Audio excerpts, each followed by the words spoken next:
श्री स्वामी समर्थ. जय जय स्वामी समर्थ. साची नारायण यूट्यूब चॅनलवर सर्व स्वामी भक्तांचं मनापासून स्वागत आहे. आजचा दिवस तुमचा आनंदाचा जावो आणि तुमच्या आयुष्यातून दुःख निघून सुखाचा वर्षाव हो ही महाराजांच्या चरणी मी प्रार्थना करून आजच्या व्हिडिओला सुरुवात करते. बघा, 6 मे रोजी आपल्या महाराजांची पुण्यतिथी येत आहे आणि पुण्यतिथी निमित्त आपल्याला 30 एप्रिल ते 6 मे या अखंड नामजप सप्ताह सुरू होणार आहे. आपल्या केंद्रामध्ये सेवा सुरू होणार आहेत, पारायण सुरू होणार आहे. तसंच ज्यांना शक्य नाहीये केंद्रामध्ये ते घरच्या घरी पारायण करणारच आहेत. आता गुरुचरित्राचं पारायण जेव्हा आपण केंद्रातून करतो तेव्हा जेवढी माणसं बसलेली असतात, 50, 100 जेवढी पण माणसं बसलेली असतात तेवढा पारायणाचं पुण्य आपल्याला प्रत्येकाला मिळत असतं. 50 पटीनं आपल्याला त्याचं पुण्य मिळतं. आपण घरी एकटे बसून जेव्हा पारायण करतो तेव्हा आपल्याला एकाच पारायणाचं फळ मिळत असतं.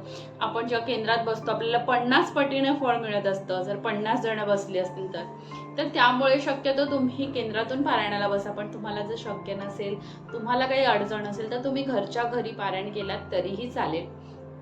आता ज्यांना गुरुचरित्राचं पारायण करणं शक्य नाहीये त्यांनी काय करायचंय तर त्यांनी सप्तशती गुरुचरित्र सार किंवा संक्षिप्त गुरुचरित्र या ग्रंथाचं तुम्ही पारायण करायचं आहे.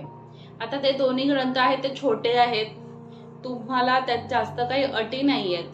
सप्तशती गुरुचरित्र सार हा जो ग्रंथ आहे हा अत्यंत छोटा ग्रंथ आहे आणि हा तेवढाच शक्तिशाली ग्रंथ आहे. जेवढं गुरुचरित्र शक्तिशाली आहे त्याचप्रमाणे हे पण तेवढंच शक्तिशाली ग्रंथ आहे आणि ह्याच्या पठणाने सुद्धा तुम्हाला गुरुचरित्राचं पारायण करण्याचंच फळ मिळणार आहे. तुम्हाला नियम पाळणं शक्य नसेल, काहीही प्रॉब्लेम असेल आणि तुम्हाला गुरुचरित्र करण्याची खूप इच्छा आहे पण तुम्हाला काही कारणास्तव गुरुचरित्र करणं शक्य नसेल तर तुम्ही आवर्जून सप्तशती गुरुचरित्र सार या ग्रंथाचं पारायण करा. ह्याला काही जास्त नियम नाही आहेत. ह्याचे तुम्हाला 2 मुख्य नियम सांगते. एक आहे तुम्हाला कडकडीत ब्रह्मचर्याचं पालन करायचं आहे आणि मांसाहार कडकडीत वर्ज्य आहे. ब्रह्मचर्याचा तर प्रश्नच येत नाही कारण पारायण काळामध्ये तुम्हाला ब्रह्मचर्या ही पाळावीच लागते आणि तुम्हाला मांसाहार पण पाळावा लागतं कारण मांसाहार करून कुठली सेवा ही पूर्णत्वाला जात नसते.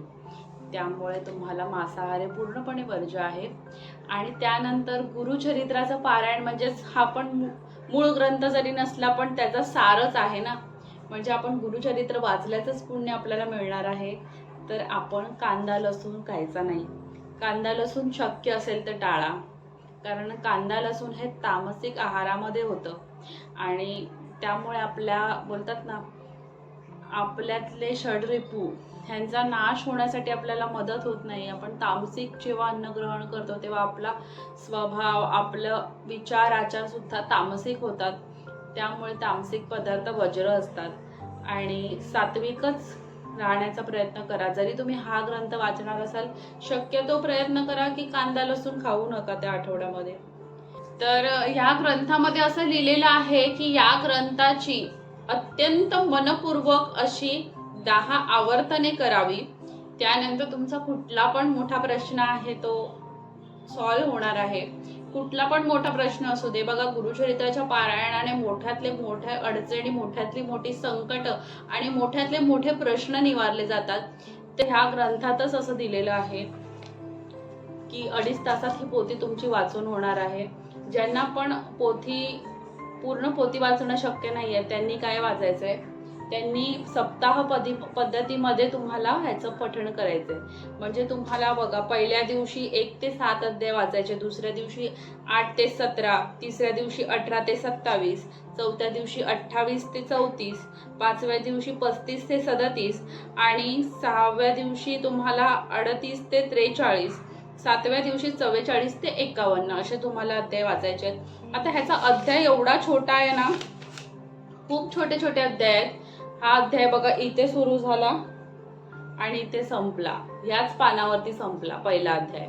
दुसरा अध्याय दाखवते मी तुम्हाला. दुसरा अध्याय या पानावर सुरू होऊन इथे संपला, तिसरा अध्याय इथे सुरू झाला इथे संपला. म्हणजे छोटे छोटे अध्याय आहेत. तर जास्त वेळ लागणार नाही, तुमच्या स्पीडवरती आहे. तुमची स्पीड जशी असेल त्याप्रमाणे तुमचं वाचून होणार आहे. बघा, 4था अध्याय इथे सुरू, इथे संपला, 5वा अध्याय इथे सुरू झाला. म्हणजे खूप छोटे छोटे अध्याय आहेत, तर तुम्ही सहजपणे याचं पारायण करू शकता. आणि तुम्हाला काय करा, तुम्ही आता ह्या सप्त्यामध्ये तुमची 7 आवर्तनं पूर्ण करा आणि त्यानंतर पुढे 3 दिवस तुम्ही कंटिन्यू करू शकता. म्हणजे तुमची 10 आवर्तनं पूर्ण होतील. 10 आवर्तनं पूर्ण झाल्यानंतर ना तुम्हाला ही जी पोथी आहे ना, ही 3 लोकांना तुम्हाला दान करायची आहे. दत्तभक्त, स्वामी भक्तांना तुम्ही ही दान करा. म्हणजे तुमचं उद्यापन होणार आहे. तुम्हाला 3 दत्तभक्तांना किंवा स्वामी भक्तांना ही पोथी दान करायची आहे, पुरुषांनी सुद्धा आणि स्त्रियांनी सुद्धा. तर अशा प्रकारे तुम्ही करा. 7 दिवस आपलं पारायण पूर्ण होईपर्यंत आणि त्यानंतर 3 दिवस कंटिन्यू करू शकता. म्हणजे तुमची 10 आवर्तनं पूर्ण होतील. तर झालेली सेवा महाराजांच्या चरणी मी रुजू करून आजचा व्हिडिओ इथेच थांबवते. व्हिडिओ आवडल्यास व्हिडिओला लाईक करा, चॅनलला नवीन असाल तर सबस्क्राईब करा, म्हणजे येणारे स्वामी सेवेचे व्हिडिओ तुम्हाला बघायला मिळतील. आणि व्हिडिओ आवडल्यास व्हिडिओला लाईक सुद्धा करा. श्री स्वामी समर्थ.